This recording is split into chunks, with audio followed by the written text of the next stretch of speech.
We are back here on Mojo Talk Radio, and I'm very excited today to have today's guest with us, Gina, Hatzis, DiFonzo. And, I'm going to let Gina introduce herself in a moment, but let me just explain really quickly why I have her here today. I consider her to be a very great friend from Facebook. I've never met this woman personally. It doesn't matter.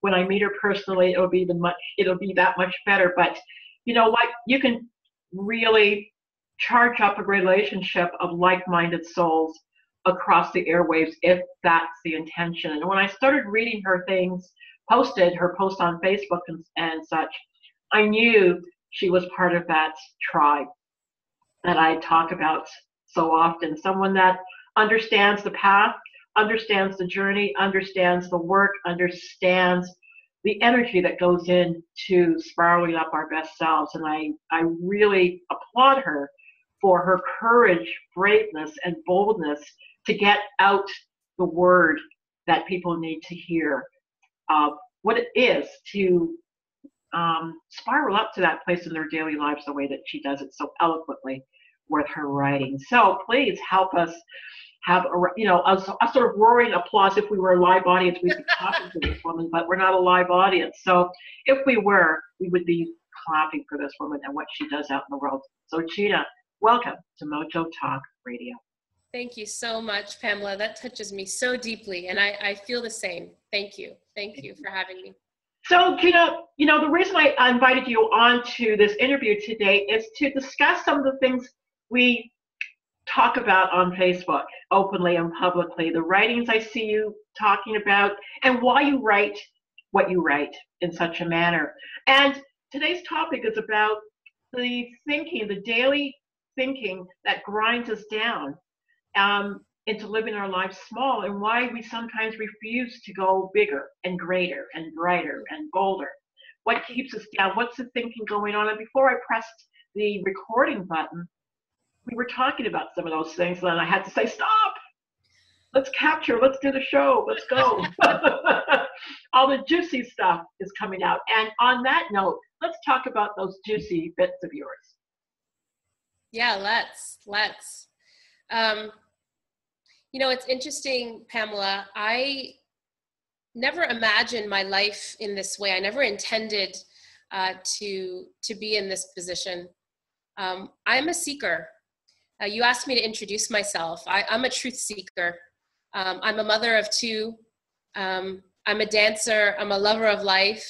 And on the professional side, and I don't know why that's what everybody always seems to want to know first, but on the professional side, I host a global summit. I'm a public speaker. I speak corporately and publicly.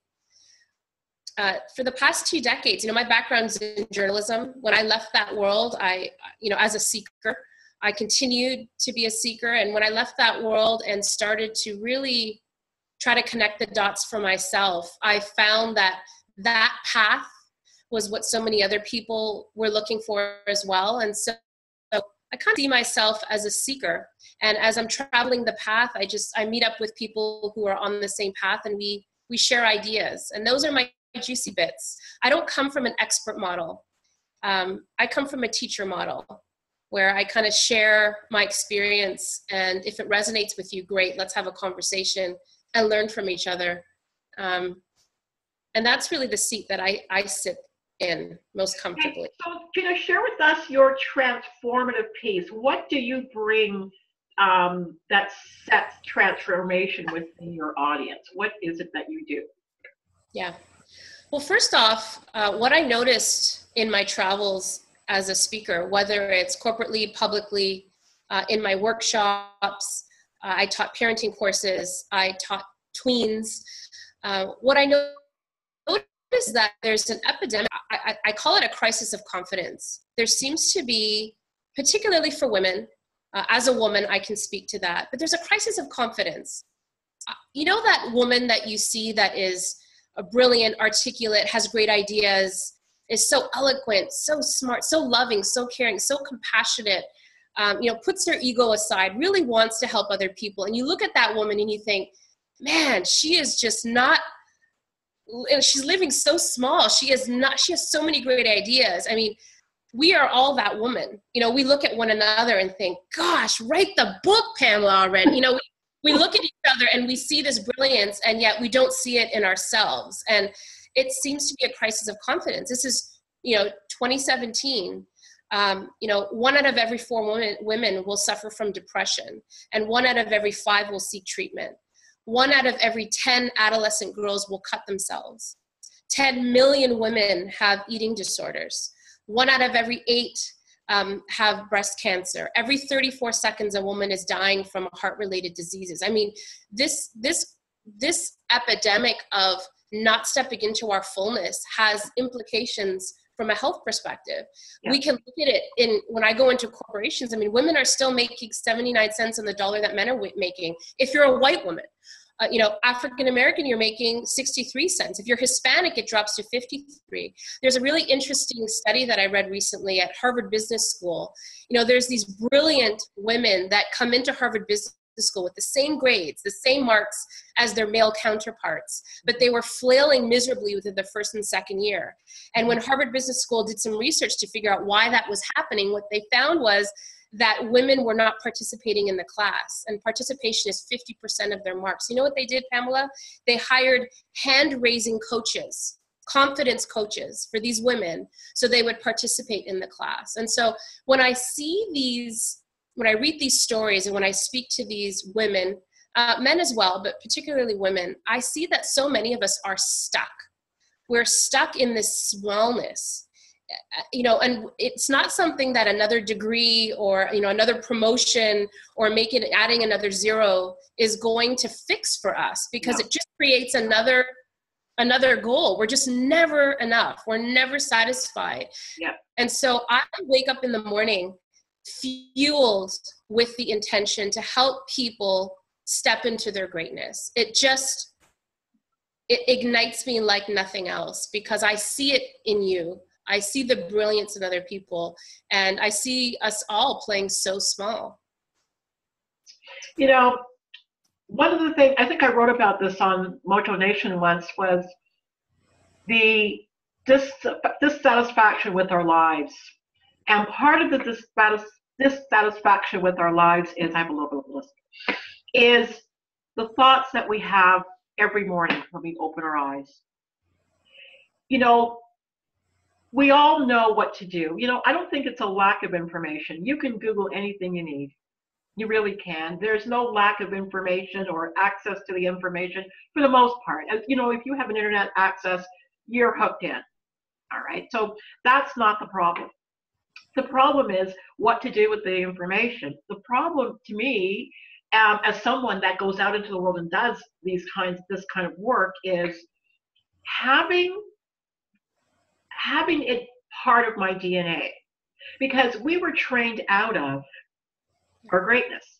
Yes. We were conditioned out. We were conditioned to think small, mind our manners, be good, stop talking until you're spoken to, do your job, nose to the grindstone, get an A, get married, have a baby, or 2 or 3 or 4, you know, clean the house, feed your husband, take care of your wife, whatever your role was. You were assigned a role, and you were told how to do that role. Expression around our creative sides was not ever encouraged. So when I get up in the morning and I think, I have to do this, I have to do that, have, gotta, should, must starts. And in the have, gotta, shoulds, and must, all the ways that I'm not totally effective in some of those areas in my own thinking. Like you said, you look at somebody and you see how wonderful they are, but in our own minds, we don't see that wonderful, brilliant side of us. We just see the things that we haven't done, our incompletes, are the places we're stuck, the phone call we didn't make yesterday, the client that we didn't service properly, or whatever the deal is, or the kids that are not satisfied, or the husband or the wife that we didn't spend the time with. And oh my gosh, should I make my monthly quota for my sales, for my business, for my boss, whatever? Okay. What can we do to break the habits of our ridiculous grinding down talk that keeps us small? What are some things that you do for you? Yeah, I love that question, because I'll tell you, about a year or two ago, I would have given you a laundry list of things to do. Start meditating. Well, thank goodness then we're talking today. Yeah, because who wants more stuff to add to the list? Too much stuff. Yeah, and I would have said, spend some more time, meditating or being mindful, which is great. And I would have tried to give you a tool set. But there's two things that you said that I want to pick up on, and I'm gonna answer you in my response. The first thing that you said was that there's a lot of information coming at us. This information era, I would say, has almost been counterproductive because there's so much information. We see so many people out there doing great stuff that it reflects back to us almost the standard that seems impossible. How can I measure up to that? I'm not even going to try. And so it's almost like, the teacher, the doctor, all these experts we've been trained to believe has really disassociated us from knowing our own truth. We don't trust ourselves anymore. And I think that's a huge part of the problem, is that we have stopped trusting our innate intuition, our inner knowing, our inner strengths, because we're looking outside of ourselves for the answers. Mama knows best. Listen to your teacher, ask your doctor if it's right for you, right? And so we become accustomed to looking outside of ourselves for the answers. And so when it does come down to those small whispers that say, write the book, Pamela, right? We don't trust it because we haven't flexed that muscle enough to know that it's our authentic voice. So I think that's the first problem that we need to address. A lot of the work that I do is teasing apart the expert model. And I love information. I read, I'm a bookworm. I love listening to podcasts. I love listening to experts.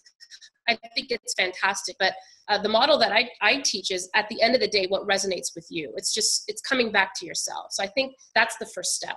Yeah. Would be coming back to yourself. If you just look at the health industry, it's a $1 billion industry. I'm sure that people benefit from each and every coach, but not everybody benefits. So what is right for you? So I think it begins with knowing yourself. Yeah.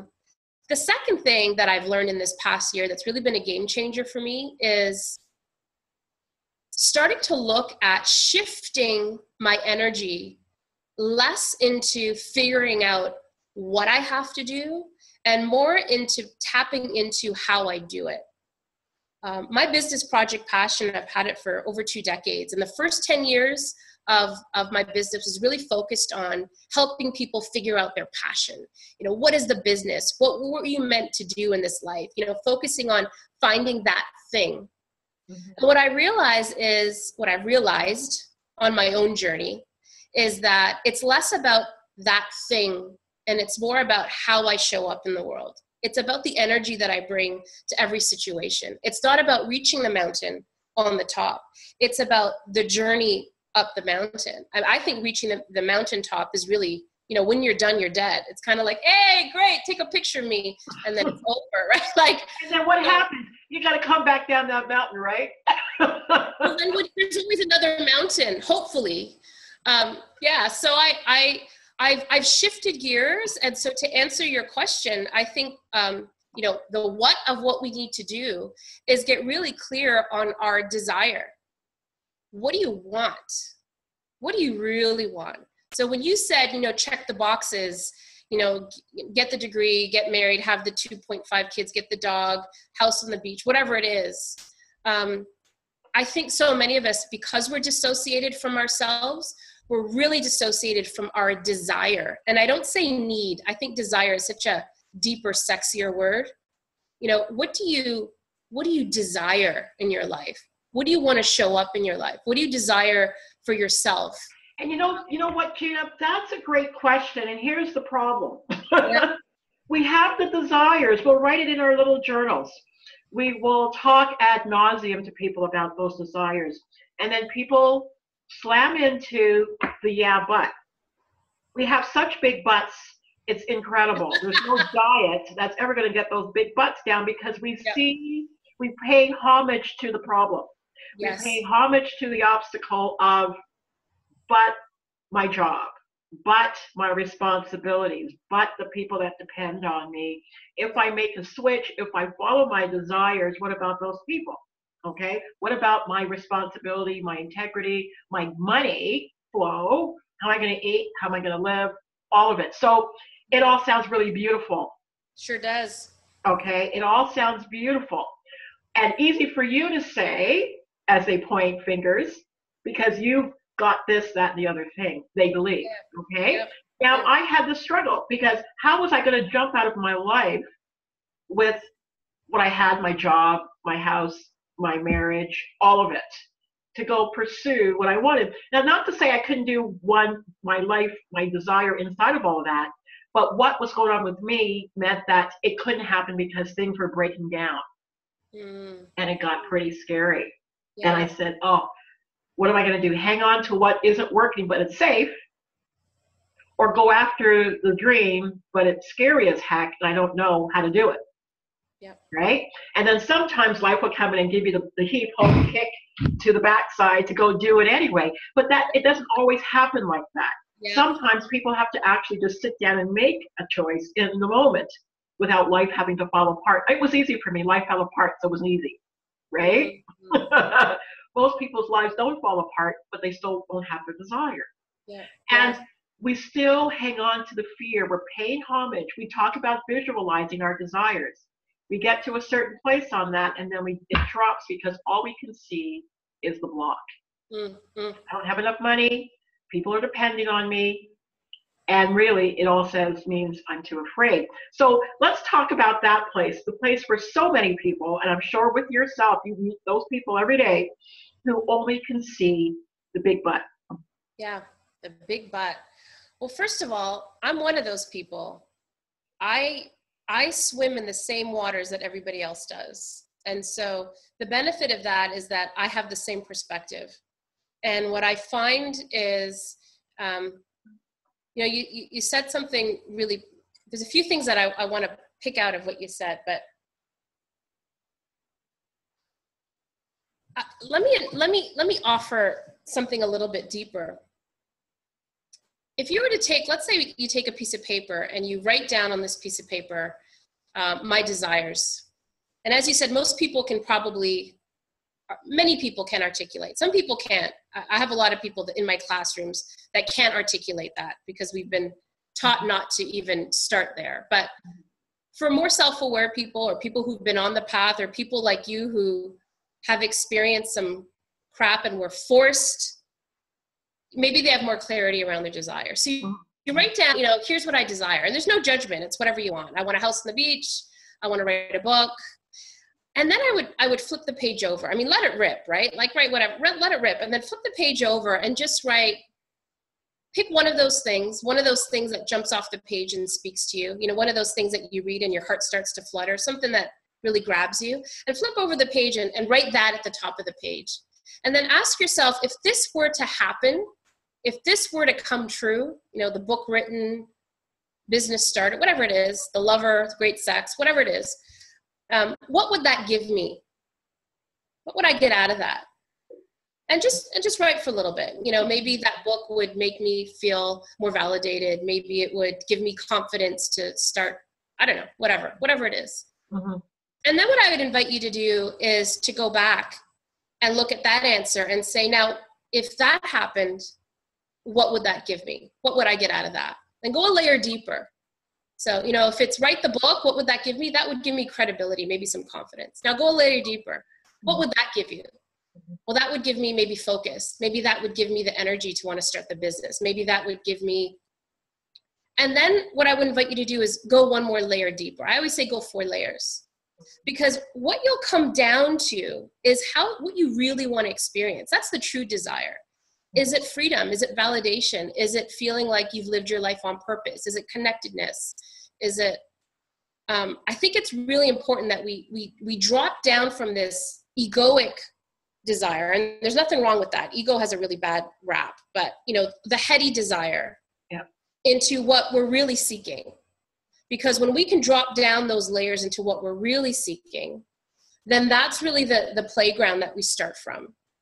So what that translates into real life is, for me, is I'm not writing the book because I want the notoriety. I'm not writing the book for the validation anymore. I'm writing the book because I want a sense of connectedness to people. I want people to feel validated and heard by hearing my story. Mm-hmm. And so that takes some of the pressure off of me writing the book and some of the fear off me writing the book every day, because I don't feel I have to do it for this reason. I'm doing it because it serves a deeper purpose. Yeah. And I just want to offer up too about the change in grabbing onto your desires. You know, when I moved out to British Columbia, it was my first, and to the island in particular, Vancouver Island, it was my first time getting on a ferry, especially a ferry of that, a ferry of this magnitude, these huge, gigantic behemoths out here called BC ferries. And I was in the back of the ferry when it was taking off from the Tawasin terminal, admiring how they were getting all of these vehicles on this thing, but they got on.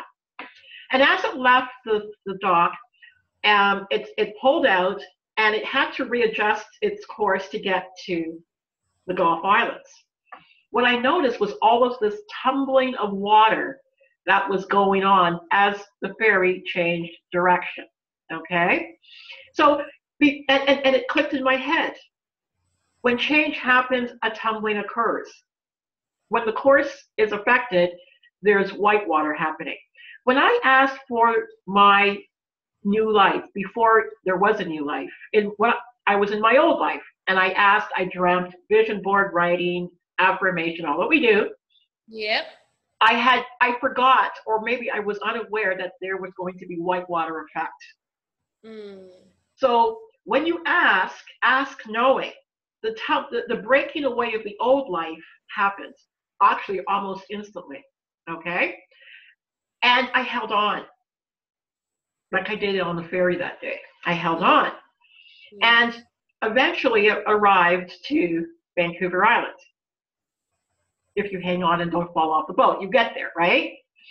And that's the thing. I think we scare ourselves when the tumbling occurs. Many people run back to safety. Oh, I didn't mean for the marriage to break up. Oh, I didn't mean to get fired. Oh, I didn't mean for, me to get sick. Or what looks like hell is actually the thing happening. Yeah. And the thing happening was also a lesson in itself. I pulled out a couple of things.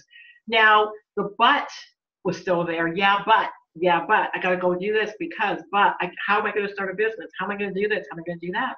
So the layers that you talk about is always happening. And I think it's about awareness. Ask for what you want and understand who you are in all of this. So I think you mentioned it when we first started talking here, Gina, was you have to know yourself. Yeah.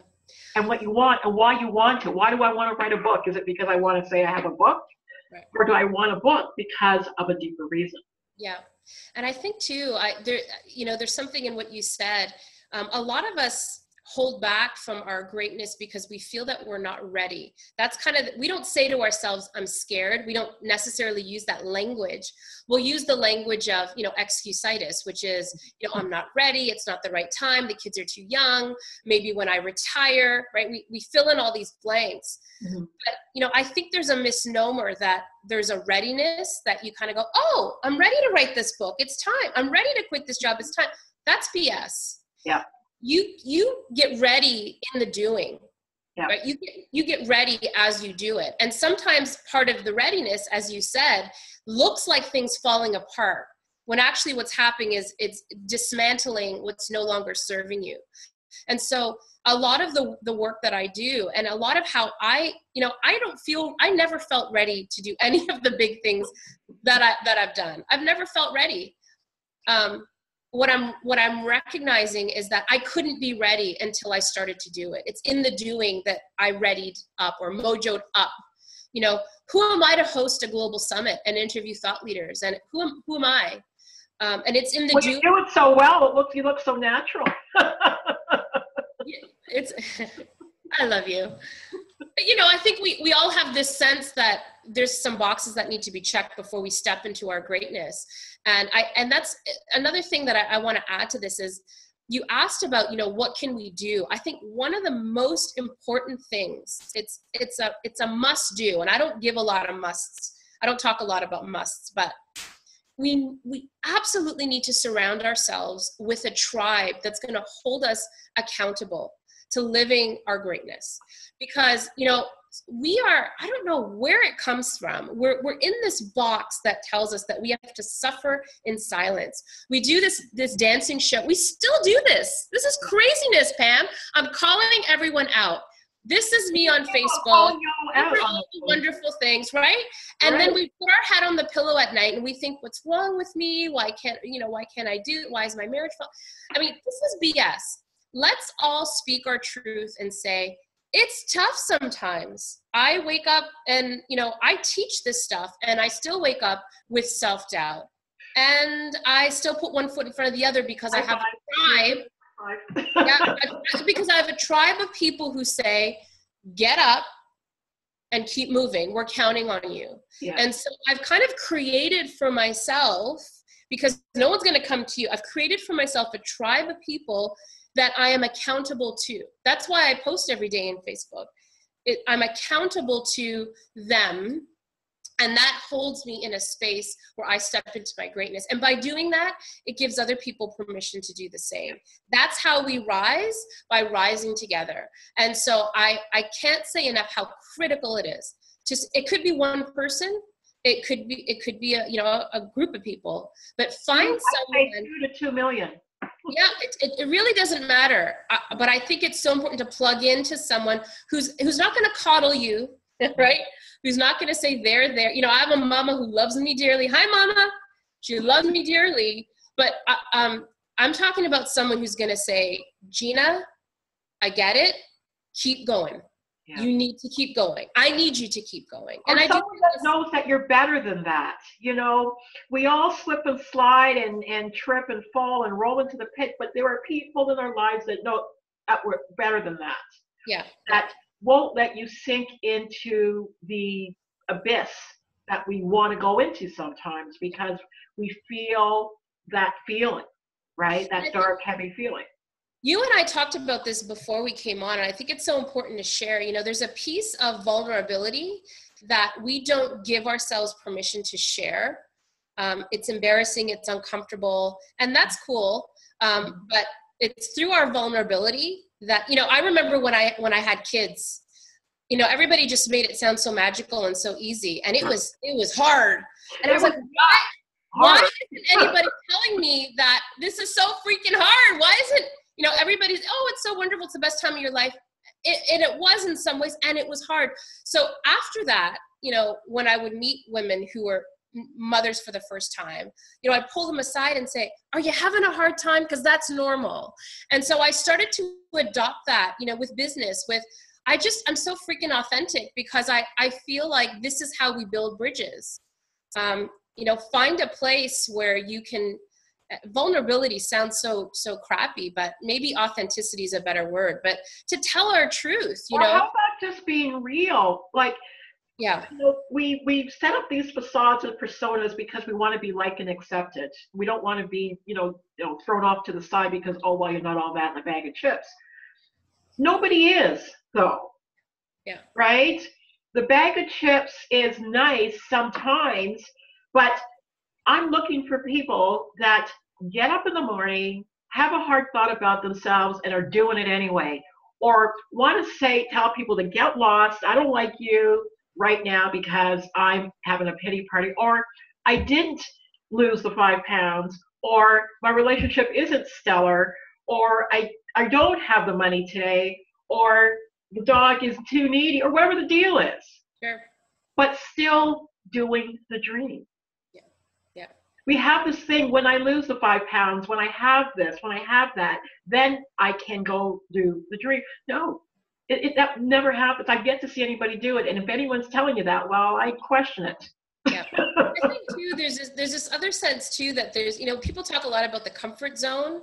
That's just a bunch of BS. You know, the comfort zone, being in that space of mediocrity and living small, yeah, it's comfortable for like 5 minutes. It's comfortable for like right now. Mm-hmm. But what I find, you know, staying in my comfort zone might mean not getting up and exercising in the morning because it's comfortable in my bed, because I'm not a morning person. But I'll tell you something, it's comfortable for that 5 minutes, but it's not comfortable later when I go to put my jeans on and they don't fit, or I don't feel good in my skin. And then that leads me to not want to go for a speaking opportunity because I don't feel good. So I think that whole idea of being stuck in a comfort zone is BS. We got to get rid of that because it's comfortable right now. But, being uncomfortable and pushing ourselves out of that space might be uncomfortable now, but long term, it makes us feel better in our skin. And so I think that's also a paradigm that needs to shift, right? I totally agree. I'm messy. It's going to be ugly. It's like the ugly cry when the snot's running and the mascara's, it's going to be a little bit messy. Let the snot run and then wipe yourself and keep moving. And I think more of us have to tell the story of that journey instead of packaging these beautiful little pictures of what it means to be an entrepreneur, what it means to be a mother, what it means to be a woman. Absolutely. And that's why I like engaging with you on Facebook, because we're sort of going back and forth on doing that, and I know it's not comfortable for everybody, and people won't tell their stories, and I'm not insisting that people do. I'm just asking people to consider it. We are telling a human story, and the human story says we have the opportunity to meet up with our greater selves. And it's not an easy ride to get there. And some will answer the call and some won't. They will stay on the sidelines and watch and comment and do all these things. But for those that answer the call, it's a grand ride because we're only going this way once, right? And when you meet people like the Ginas of the world who are on there saying she's got snot running down her face and all of this stuff because it was a difficult day or morning or moment, that's authenticity. That's real to me. That happens in business. We're females in business. We're people in business. Having a human experience, going through business, going through relationships, life, love, health, prosperity, whatever it is that we're doing, stuff happens. We're here. You're an influencer, a game changer, a leader, working with your tribe, just trying to get this one central message out, if anybody will listen to that. As I'm doing with my people. This is the central, I don't care what it is I talk about, the message is the same. You've got it. Let's switch it on and ride it. All right? And yes, let's cry all the way to, I always say, let's cry all the way to the bank, right? It was a hard day. Where do I start? Deposit this for me. It was just such a hard oh my God, right? But do it. Yeah. Don't regret not doing it. And there are people that will walk with you, hold space with you, encourage and spiral, and then we can all laugh on the mountaintop. Yeah, absolutely. And that's my central message. This is your message. This is why I love seeing your name. Oh, Gina responded. Yeah. If nobody else wants to play, Gina's playing, and I appreciate that. Thank you. So what parting remarks do you want to leave with today's listening audience, Gina? I think it's really... Oh, let me stop you with that. Yeah. What are you currently reading? I like to know what people are currently reading. Oh gosh, what am I not reading? I think I confessed this to you before. I'm a bit of a, I kind of cheat with books. I read chapters of books. I have beside my bed, if you were to see my bedside, I have little slices of books. I'm just looking to see what's on the table here right now. I know. I just bought a book yesterday. It's called, now I've lost it. And I'll come back to it. But I have like a business book that I'll read, and then I have Feminine Power I'm reading. I'm trying to go back to some of the classics. I know that sounds crazy, but I feel like I had to take a bit of a reading break because I came into this space where I was like information overload. So what I decided to do was to revisit some of the classics. Think and Grow Rich. I know that I try to read that once a year. Og Mandino, The Greatest Secret in the World. I'm going back to I think I'm really searching for the common denominator. Does that make sense? No, I'm going back. No, I totally get it because I do the same thing. I just read The Greatest Secret in the World. Yes. And it is all the same thing. There is a knowingness. Yes. That until we click into this knowingness and then working with the universal laws around those knowingness. Yeah. I find that for me, I don't know for anybody else, I can only speak from my truth, but you know, my growth is so cyclical. And so I find that I keep coming back, maybe hopefully at a higher level of consciousness. Spiraling up to a greater truth. And so I find that I almost need to do that with my reading. So I bought a bunch of brand new books just 2 days ago from Chapters, but where I've settled down in is going back to some of the classics. It's like I need to reaffirm for myself what I know to be true before I add the next layer. And so because you want to also know that you've felt it, you've internalized it, right? Because when you go back and read Og Mandino, don't you shake your head and say, yeah, exactly, really, yeah. Or the 4 agreements about taking things personally. Yes. Okay, I get it. Okay, I understand. Mm-hmm. I just finished the 4 agreements a month ago, and you know, for like the 12th time. I always say, you know, I'm a slow but very thorough learner. So at some point, it's going to reach my DNA. But you know, and I think that's okay too. I think this is part of the path, is saying, you know, I've been down this road before. I've learned this lesson, but now I'm revisiting it in a different way. So it shows up in my reading as well, I guess. Yeah. So before I had cut you off there, I just wanted to make sure that we got that question in. What parting thought do you want to leave with the listeners today?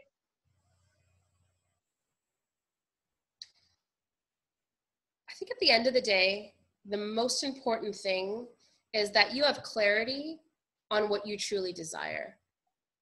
I don't think there's anything more important than that. I think we have settled for so long for the crumb at the end of the day. We put on our to-do list what we think we should be doing. Yeah. And we don't have clarity at the end of the day about what we really want. And that's why so many of us, I hear so many women who are unsatisfied, unsettled, because we've been settling for crumbs, and that will never fill you. So I think it's worth the time, if it's a couple minutes a day, to get really clear on what you desire. Try that exercise and just dig deeper, deeper, deeper. Like, what is it underneath that you really want? And once you get clarity on that, make that your priority. Make that the energy that you bring to every moment. You know, if it's a desire to feel connected, if it's a desire to serve, if it's a desire to bring joy, whatever that is, start with that, so that, you know, you don't look down the road 20 years from now and say, gosh, you know, I was so focused on hitting that target or making that money or writing the book that I missed the joy. I missed the mark of what I really wanted to create. You missed those juicy bits. Those juicy bits. That's what it's about. Miss Gina, thank you so much. This has been great. And I know we're going to continue to do the work and spiral other people up while we do that work. So thank you so much. And I'll see you on Facebook. Thank you for that opportunity. And how can we find you? How can we find you? You can find me Project Passion or ignitealifeyoulove.com. You can find me anywhere. I'm everywhere. Everywhere. I love it. Love a person that says that. Well, thank you for listening to us again here on Mojo Talk Radio, always coming with the biggest and the best and the brightest and the most heartfelt speakers here on this program, because the whole point of what we do is to present real talk that spirals up your life. Talk again. Bye-bye. Bye. Thank you.